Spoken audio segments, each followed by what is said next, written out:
जय भीम नमोदर साथियों, आप सभी का ढाका न्यूज़ में स्वागत है। आज हम आपके लिए एक ऐसी वीडियो लेकर आए हैं जो कि हमारे प्राचीन इतिहास से जुड़ी हुई है। जी हाँ, प्राचीन इतिहास से जुड़ी हुई है। यह इतिहास हमारे मौर्य वंश के राजा सम्राट अशोक से रिलेटेड है। यहाँ पर ग्राम गुजर्रा में सम्राट अशोक जी द्वारा लिखी हुआ शिलालेख मिलता है। शिलालेख एक बहुत ही बड़ी चट्टान को शिला कहा जाता है।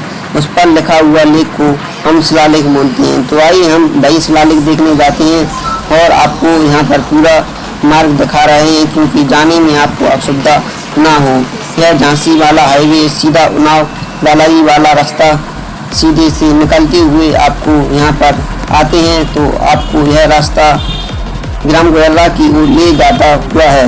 यह रास्ता इतना खराब है क्योंकि इस रास्ते का विकास बिल्कुल नहीं हुआ है। इस रास्ते की चर्चा गांव-गांव शहर में हो रही है, क्योंकि यह रास्ता बहुत ही प्रसिद्ध स्थल है। इस रास्ते से जाने के लिए प्रसिद्ध स्थल पर पहुंचते हैं, इसलिए इसकी चर्चाएं गांव-गांव में है, क्योंकि यहाँ प्रसिद्ध स्थल सम्राट अशोक द्वारा लिखे हुआ लेख है यहाँ पर।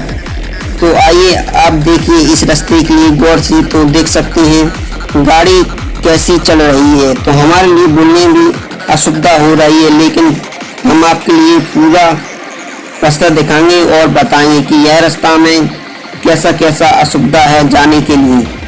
हमारे साथ हमारे ड्राइवर व्यापसर गुजरा, जो कि बहुत ही अनुभवी ड्राइवर हैं, बहुत ही ज़्यादा ड्राइविंग करते हैं। तो आइए देखते हैं और रास्ता। तो आप जैसे देख रहे हो, ये खड्डा देखिए, यहाँ पर पानी भरता हुआ तो इस रास्ते की क्या हालत होती हुई है आप सभी जानते हो। तो आपको सीधी बात बताते हैं, तो यहाँ पर भाजपा सरकार है वर्तमान में, लेकिन यहाँ पर कोई ध्यान नहीं दिया जा रहा। यहाँ की सरपंच बहुत बड़ी राजनेता जो कि इस गाँव में पाए जाते हैं, सूत्रों के मुताबिक पता चला इस सड़क निर्माण के लिए बहुत ही ज़्यादा पैसा आता है, लेकिन ना जाने कौन कौन बीच में ही अटक गया पैसा। इस पैसे के लिए ना जाने कौन खा गया। आपके लिए यह रास्ता देखिएगा और यहाँ पर बहुत ही सुंदर नज़ारा भी दिख रहा है। थोड़ी सी रास्ता हमारे लिए पक्की मिल रही है, लेकिन आगे देखते हैं और कैसी रास्ता हुई। यहाँ से 1 किलोमीटर गुजर रहा। अब हम आपके लिए ला चुके हैं सम्राट अशोक, जो कि यहाँ से 50 मीटर दूर है। यह रास्ता आप देखिए कैसे पत्थर जमे हुए आस-पास, बल्कि यहाँ पर यही सुविधा होनी चाहिए कि यहाँ पर 4 व्हीलर भी बहुत ही आसान तरीका से आ सके, क्योंकि यह एक ऐसा स्थल है जहाँ पर देश विदेश से भी लोग घूमने आ सकते हैं, लेकिन यहाँ पर ऐसा कोई भी सुविधा हमको दिखाई नहीं दे रही है। तो आइए और आगे चलकर देखते हैं और क्या क्या है। तो यह रास्ता सीधा सम्राट अशोक के लिए शिलालेख वाली रास्ता पर पहुँचाती है। तो आइएगा, देखिए कैसी गाड़ी भी हिल रही है हमसे, क्योंकि रास्ता बहुत ही खराब है।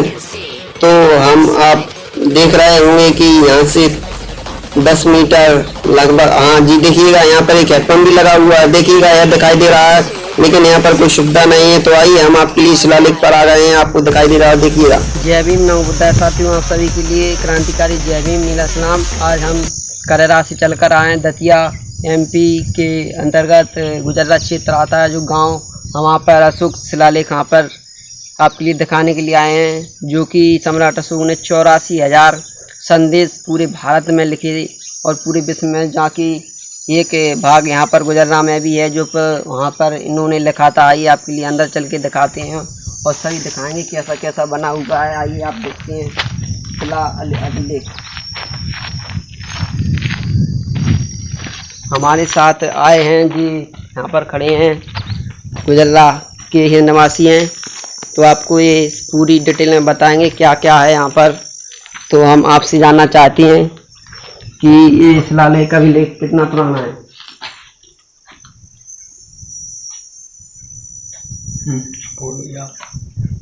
ये शिलालेख है जो पहले आप दिखा दीजिए आप दर्शकों के लिए।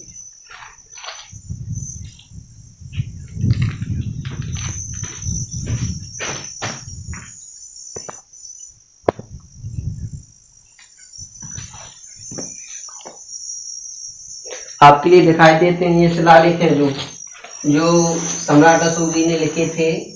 ये देखिए यहाँ पर जो लाइन है जी है ना, ये अशोक है, अशोक शिलालेख है, उनके द्वारा लिखे गए थे।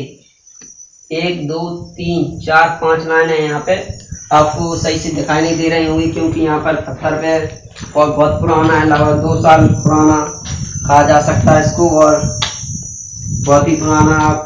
आपको इनसे जानकारी दिलाते हैं, बताइएगा। ये अशोक सम्राट का शिलालेख नाम से जाना जाता है, गुजर्रा गांव है।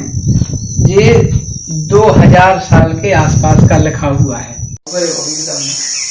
ठीक है दोस्तों, जैसे कि हमने आपके लिए यह बताया अशोक शिलालेख, यहाँ पर सम्राट अशोक के सिग्नेचर भी हैं जो उन्होंने अपने सिग्नेचर किए थे। हम आपके लिए आप मिलाते हैं ज्ञापसद गुजर जो कि यहाँ के निवासी हैं।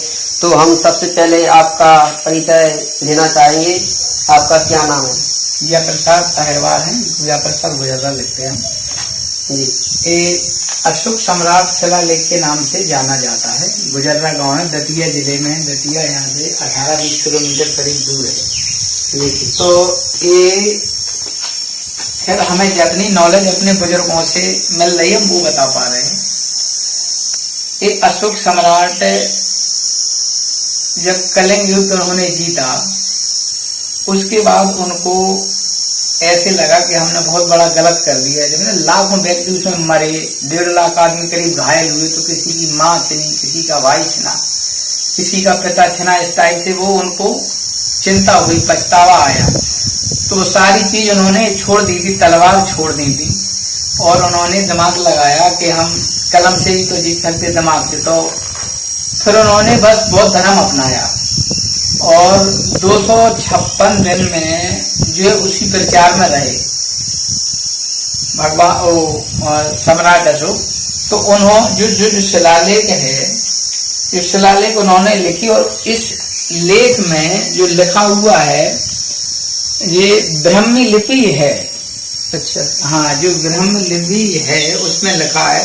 पाली और ब्राह्मी लिपि उस समय जो चलती थी, तो उनका नाम है इस पे, सम्राट अशोक का इस पे नाम है।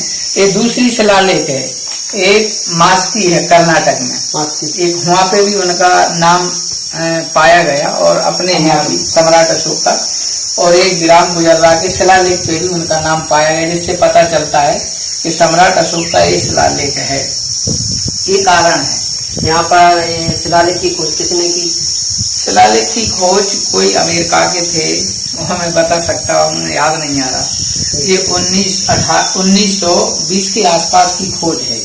अच्छा, हाँ, उस समय किसी ने खोज की, फिर पता चला कि ये अशोक सम्राट का शिलालेख है। जब कुछ बना नहीं था, इसके बाद ये सारे जो बने हुए हैं बाद में। और यहाँ पहले आप सभी के लिए दिखाइए कैमरामैन, यहाँ पर क्या क्या बना है, कैसा कैसा बना है, देखिएगा एक बार। सबसे पहले यहाँ से स्टार्ट करते हैं हम। ये देखिएगा, ये जो गेट है, इस गेट में क्या लगा हुआ है? मैंने ये सब लगे हुए थे यहाँ पर गेट। आप ये जो बताएंगे, ये जो है गेट से कौन कहते भैया? नहीं, ये तो नहीं बता सकते। गेट सब लगे हुए थे। पहले यहाँ क्या है, जब चौकी चौकीदार की व्यवस्था नहीं थी, ये सारी ग्रिलें लगी हुई थी, तो तमाम गांव में गरीब लोग, परिस्थितियां कहाँ के कोने, सारे गेट लगे थे, ये ग्रिल लगी थी, सब ले गए लोग। अब व्यवस्था इसके बाद हुई है, चौकीदार भी यहाँ शायद रहता है, तो उस समय से सारी जो भी बची हैं बच गई, वरना ये भी खिंच जाती सब। तो अब जो भी है सुरक्षित है।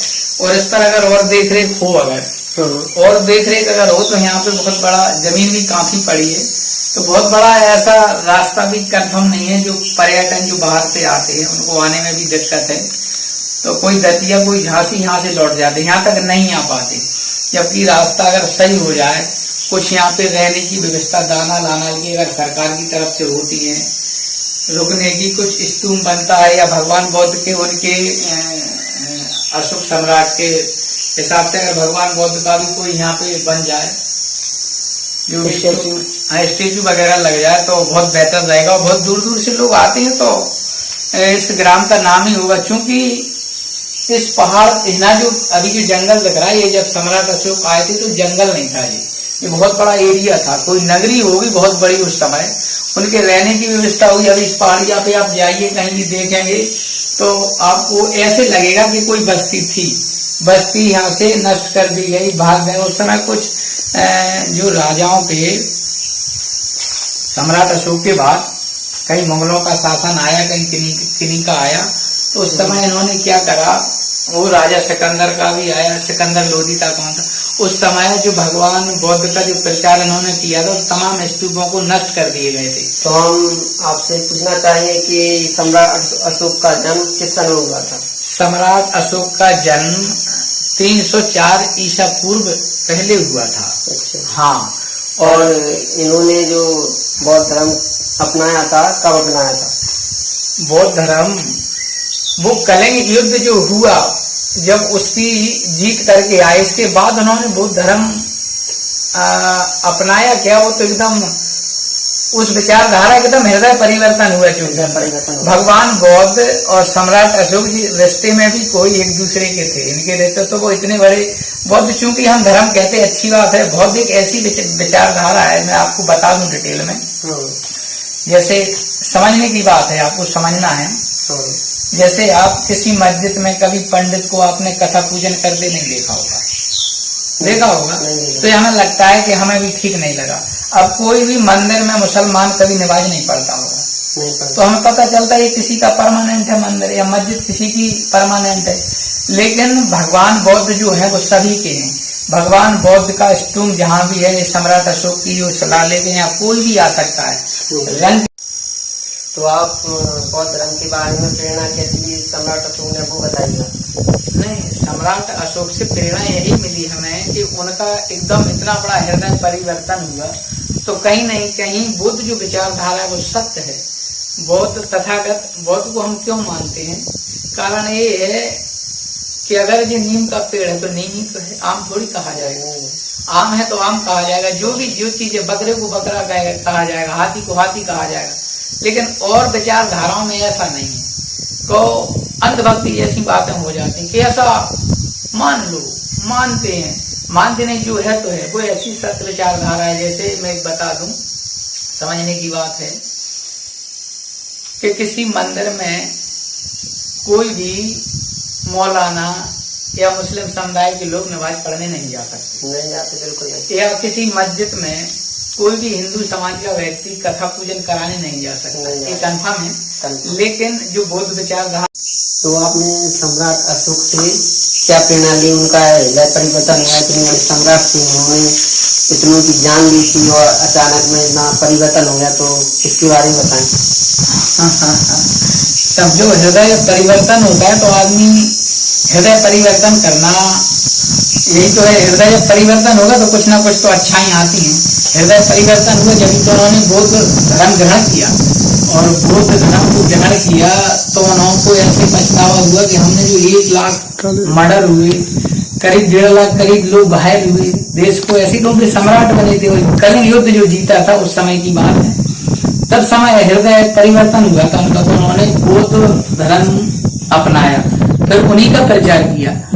256 दिन तक करीब वो प्रचार ही करते रहे, 256 दिन, ऐसा हम अपने बुजुर्गों से सुनते हैं। 256 दिन संदेश लिखे, हाँ, संदेश लिखे, बहुत प्रचार के बारे में ही लिखते रहे, और बहुत उन्होंने 84,000 करीब स्तूप लिखे बनाए, जिसमें कुछ शिलालेख भी बने, ये शिलालेख हैं, कुछ गुफाओं में भी लेख हैं, कुछ स्तूप लेख हैं, तमाम टाइप की चीजें रही।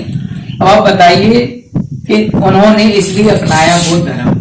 ये एक ऐसा धर्म है, धर्म कह सकते हम, व्यवस्था है, सत्य विचारधारा है। जैसे आप समझ लीजिए किसी मंदिर में कोई भी मौलाना नमाज पढ़ने नहीं आएगा, नहीं जाएगा, कभी नहीं जाएगा, कभी देखा हो, नहीं देखा। कोई भी मुसलमान किसी मंदिर में नहीं जाएगा, और कोई हिंदू मंदिर में नहीं जाएगा, मस्जिद में नहीं जाएगा कथा का करने। लेकिन भगवान बौद्ध का जो स्तूप है, जो विचारधारा है, वो सबके कन्फर्म लगती है, चाहे वो हिंदू हो, मुस्लिम हो, सिख हो, ईसाई हो, जैन हो, जो भी हो, कोई भी उनकी विचारधारा पे चल रहा है और चल सकते हैं। और आज भी जो संविधान लिखा है हमारे बोधिसत्व बाबा साहब भीमराव अम्बेडकर साहब ने, वो बताओ किसके लिए, किसी जातिवाद के लिए थोड़ी लिखा है, सबके लिए, मतलब वो एक रंग से लेके राजा तक के लिए लिखा, सब समान है उसमें। तो ऐसी विचारधारा भगवान बौद्ध की है, जो संविधान लिखा है परम पूज्य बाबा साहब ने, वो सब बुद्ध विचारधारा को समझ के लगा है, सबको समान, किसी के लिए उसमें नीचा ऊंचा नहीं छोड़ा, सबको बराबर कराओ। तो ये विचारधारा बौद्ध धर्म की है, इसलिए बौद्ध धर्म सबसे अच्छा माना गया। ये हमको प्रेरणा मिली है। तो ये सब चीजें हैं। तो सम्राट अशोक ने बौद्ध धर्म इसलिए अपनाया था। भारत में, पूरे भारत में क्या पूरे विश्व में बौद्ध धर्म को माना जाता है और समझा जाता है कि ये सत्य विचारधारा है। ये है उनका वो था। और क्या सही है, 150+ देश बौद्ध धर्म के लिए बनाते हैं। बिल्कुल ज्यादा ही हो सकते हैं, ज्यादा हो सकता है, ज्यादा हो सकते हैं। और भारत को जो जाना जाता है विदेशों में, वो भगवान बुद्ध से ही जाना जाता है। बिल्कुल भगवान बुद्ध की वजह से भारत की। और सम्राट अशोक, जो अशोक हैं, ये जो 4 शेर दिखते हैं, 3 दिखते हैं, वो चूंकि 4 है, जिस तुम जो है वो 4 शेरों का है। एक शेर पीछे रहता है, वो नजर नहीं आता है। तो जितने भी जो भारत की धरोहर है, चाहे वो कुछ भी हो, स्टाम्प हो, रुपया हो, जो भी हो, सब उसके बिना मान्य नहीं होता। तो ये जो है सम्राट अशोक चक्रवर्ती राजा थे, इसी कारण ये कई जगह पे तो वाइसराय बनाए गए बिंदुसार ने उस समय। उज्जैन तरफ जब उज्जैन का 3 महीने का वो रहा, तो बहुत बड़ी कहानियां हैं उनका। अगर देखा जाए तो कोई छोटी मोटी चीज नहीं थी। राजाओं में महान राजा अगर थे तो ये राजा हमारे सम्राट अशोक ही थे, बकायदा और कोई राजा नहीं। ठीक है, ऐसा है। और ये छोटा सा गांव है हमारा गुजर्रा। ये कोई जब सम्राट अशोक यहाँ रहे होंगे तो ऐसे जंगल थोड़ी था ये। कहीं उनका बढ़िया रहने की यहाँ व्यवस्था होगी। पास में यहाँ से सांची है, 270 किलोमीटर दूर है करीब यहाँ से। तो उनकी ससुराल है सांची में। बहुत स्तूप बने हुए हैं, बहुत पहाड़ी यहाँ पे, बहुत बाहर के लोग आते हैं बहुत। यहाँ भी कुछ ऐसा हो जाता तो यहाँ भी बहुत लोग आते। अगर इसी की देख रेख हो जाए तो लोग आते तो यहाँ भी बहुत आगे। यहाँ देख रहे हैं रास्ता नहीं आने के लिए, लेकिन यहाँ पे कोई वो नहीं है। ये समस्याएं हैं।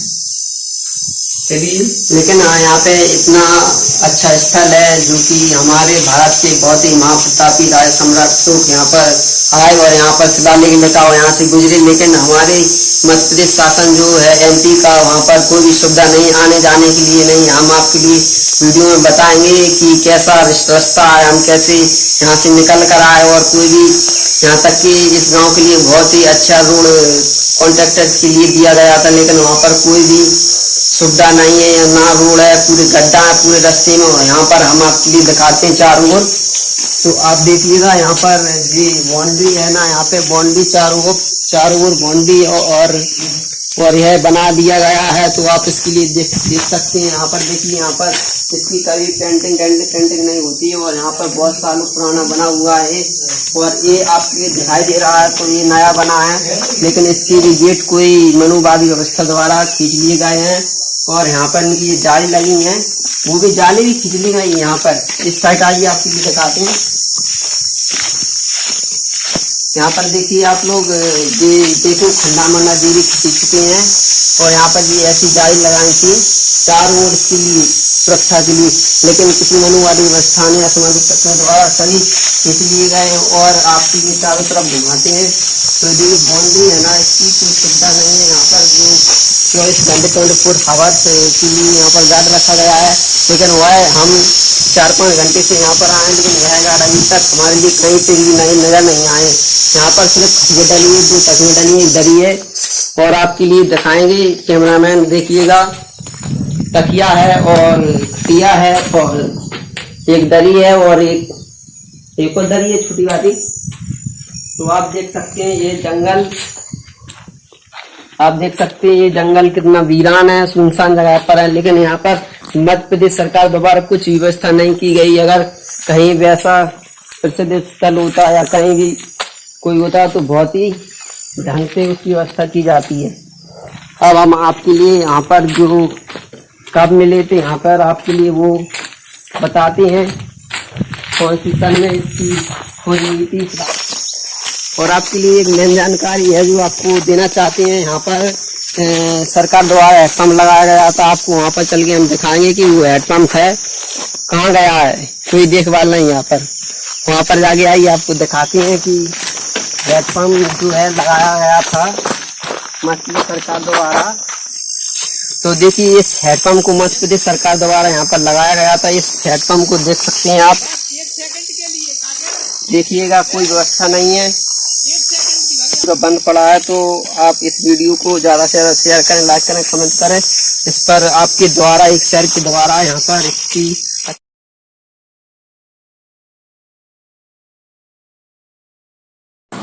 अब हम आपके लिए वह नज़ारा दिखाने जा रहे हैं जो कि पहाड़ी के पीछे है। पहाड़ी के पीछे एक हैंडपंप लगा हुआ है जो कि नीम का पेड़ आपको दिखाई दे रहा है। यहाँ पर बहुत ही ठंडा पानी मिलता है। अगर कहीं आप कभी भी आए तो पहाड़ी के पीछे ठीक बड़ी चट्टान है, उसी के पीछे यह आपको हैंडपंप मिलेगा। यह हैंडपंप का बहुत ही ठंडा पानी है, आप देख सकते हैं। यह हैंडपंप साथ ही बहुत ही अच्छा पानी निकालता है। हम पानी पी रहे हैं तो बहुत ही ठंडा पानी लग रहा है पीने में। और आप साथ ही गर्मियों के मौसम में आए तो यहाँ पर नहा भी सकते हैं। जी हाँ, और ऐसी ही वीडियो देखने के लिए हमारे चैनल को लाइक करें, शेयर करें, कमेंट करें, सब्सक्राइब करें और बेल आइकन घंटी दबाना ना भूलें। अब हम आपके लिए चारों ओर का दृश्य दिखाने जा रहे हैं। तो वहाँ देखिएगा, इस जो पहाड़ी दिखाई दे रही है इसी के पीछे हम पानी पीने गए थे। यह पहाड़ी बहुत ही बड़ी पहाड़ी कहा रही जाती है। इस पहाड़ी के पीछे यह हैंडपंप लगा हुआ था। तो आपको और नज़दीक लेकर हम आपको दिखाते हैं यह पहाड़ी कैसी है। देखिएगा, यह पहाड़ी बहुत ही बड़ी चट्टान है जो कि आपको स्क्रीन पर दिखाई दे रही है। तो यह एक चट्टान सामने भी दिखाई दे रही और इसके लिए भी देखिएगा आप लोग। और यहाँ पर बहुत ही सुंदर नज़ारा है। यहाँ पर घूमने में बहुत ही मज़ा आता है और आप आइएगा कभी तो ज़रूर घूमने यहाँ पर, क्योंकि यहाँ का मौसम बहुत ही अच्छा लग रहा है। पेड़ पौधे हैं और लंबी लंबी चौड़ी चौड़ी चट्टानें हैं जो कि बहुत मज़ा आता है घूमने में।